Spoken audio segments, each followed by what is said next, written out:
परंतु धन्य है ये महापुरुष, एक एक साल में कितने तो आयोजन कराते हैं। और आयोजन भी केवल एक दिन का नहीं होता कि आज बारात आई और कल विदा। यहाँ 9-9 दिन तक, 10-10 दिन तक महाराज इतना भव्य आयोजन और इतने लोग। एक कथा व्यास को संभालना महाराज एक दामाद की सेवा करने जैसी है। यहाँ 50-50, 60-60 कथावाचक हैं और उन सबको महाराज बड़े प्रसन्न और संतुष्ट करते हैं। ये निस्संदेह भगवान की कृपा के बिना यह संतों में ही सामर्थ्य प्राप्त हो सकती है। भगवान की कृपा के बिना और किसी में शक्ति नहीं जो इतने भव्य आयोजन को सार्थक संपन्न कर सके। भगवान ने अपूर्व शक्ति दी है, जबकि स्वल्प आहार है, स्वल्प निद्रा है और शरीर से भी महाराज का कितना कृशकाय है, परंतु कैसी भगवान ने शक्ति और सामर्थ्य पूज्य स्वामी श्री को प्रदान की है, जो कि सारा काम दौड़ अच्छा स्वयं नियंत्रित करते हैं। नेतृत्व भी सबका स्वयं अपने हाथों में संभालते हैं, सब चल करके देखते हैं। धन्य है, ऐसी विभूतियों के दर्शन करने मात्र से ही शरीर में उत्साह भर जाता है। इसलिए दर्शनादेव साधव, श्रीमद् भागवत में भगवान अपनी वाणी से स्वयं कह रहे हैं, न हि अम्मयानि तीर्थानि न देवा मृच्छला मया ते पुनन्त्युरुकालेन दर्शनादेव साधव। भगवान के श्री विग्रह की अर्चना वंदना करने से, बड़े बड़े तीर्थों में परिभ्रमण करने से कल्याण तो होगा, किंतु ते पुनन्त्युरु कालेन, बहुत वर्षों तक जब देवार्चन और तीर्थाटन करोगे तब कल्याण तुम्हारा हो पाएगा। किंतु दर्शना देव साधव, साधु संतों के दर्शन मात्र से तत्क्षण जीव का कल्याण हो जाता है। कारण क्या है? संतों के हृदय में साक्षात ठाकुर जी क्रीड़ा करते हैं, उनके हृदय में प्रभु रमण करते हैं। रमन्ते योगिनाम हृदय, तो संत चलते फिरते चैतन्य तीर्थ हैं।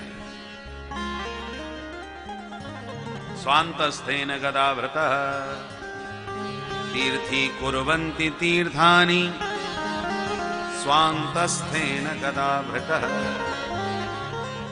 संत यदि तीर्थ में वास न करें तो तीर्थ का कोई महत्व न रह जाए। जैसे ब्रज में गोविंद के जन्म से ब्रज की महिमा बढ़ी, ऐसी तीर्थों में संतों के वास से तीर्थ की महिमा बढ़ती है। और जिस तीर्थ में संतों का दर्शन न हो वो नाम मात्र का तीर्थ रह जाता है। और संत जहां वास करने लग जाएं वो तीर्थ न भी हो तो तीर्थ बन जाता है। आपने ऐसे कई संतों को देखा होगा जिनकी जन्मभूमि या जिनके साधन भूमि को पहले कुछ भी नहीं था, जंगल था। हमारे मध्य प्रदेश में ग्वालियर संभाग में मुरैना जिला से कुछ दूरी पर एक जंगल में एक हमारे यहाँ पटिया बोलते हैं, पटिया माने पत्थर के ऊपर बैठ के एक बाबा जी जंगल में तप किए, भजन किए, पटिया वाले बाबा के नाम से प्रसिद्ध हो गए। वहां वैसे ऐसे महात्मा बहुत हैं, कोई पटिया बारे, कोई खटिया बारे बाबा भी हैं। खटिया पर बैठे हैं न जाने कितने वर्षों से, इसलिए वो खटिया बारे बाबा हो गए। तो जंगल में जहां जा करके ऐसे महात्मा बैठ जाते हैं वहीं तीर्थ बन जाता है। आज वहां पटिया बारे बाबा का इतना बड़ा तीर्थ बन गया है कि लोग दंडवती परिक्रमा लगाते हैं। फाल्गुन मास में बड़ा विशाल मेला लगता है, लाखों की भीड़ पहुंचती है। परम पवित्र तीर्थ बन गया महाराज। तो तीर्थी कुर्वन्ति तीर्थानि, संत जहां विराजमान हो जाते हैं वही तीर्थ बन जाता है। और संतों का दर्शन न हो तो तीर्थ का तीर्थत्व भी विलुप्त हो जाता है। दर्शनादेव साधव, इसलिए भगवान ने भागवत में तो अद्भुत महिमा संतों की गाई है, पग पग पर।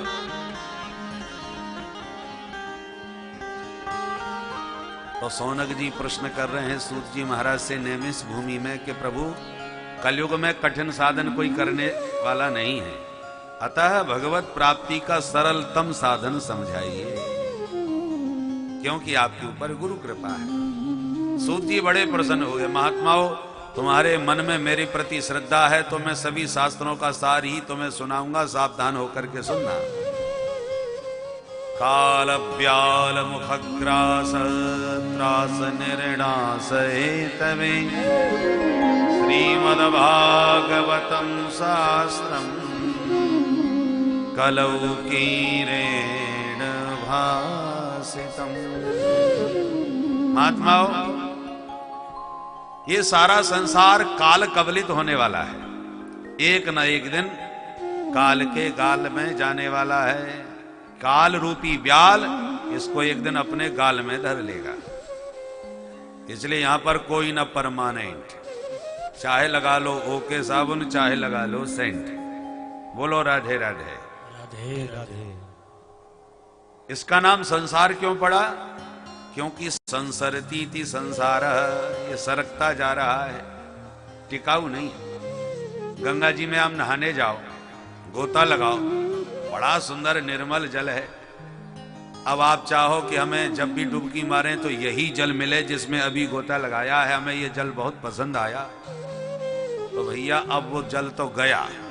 स्नान आपने किया, जल आगे बह लिया। अब दोबारा गोता लगाओगे तो दूसरा ही जल मिलेगा।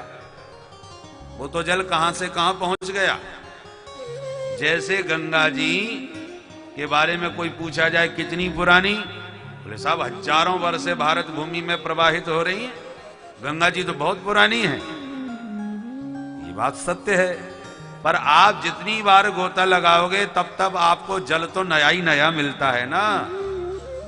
जिस जल में आपने गोता लगाया वो दोबारा मिलने वाला नहीं है, गया और दूसरा आया। तो जैसे क्षणे क्षणे नवम नवम, प्रतिक्षण नया नया जल भगवती गंगा में प्रवाहित हो रहा है, ऐसे ये संसार प्रतिक्षण बहता जा रहा है, चलता जा रहा है। हम जितने जितने बैठे हैं, जैसे अभी हैं, अगले क्षण वैसे नहीं रहते, बहुत कुछ बदल जाता है। धारा है ना, चल रही है, पर धारा इतनी मंद गति से चल रही है कि हमको चलती हुई नजर नहीं आ रही। वो परिवर्तन हमें दिखाई नहीं पड़ रहा, हो तो रहा है। दिखाई कब पड़ता है? जब किसी मित्र को, संबंधी को 10 साल के बाद देखो।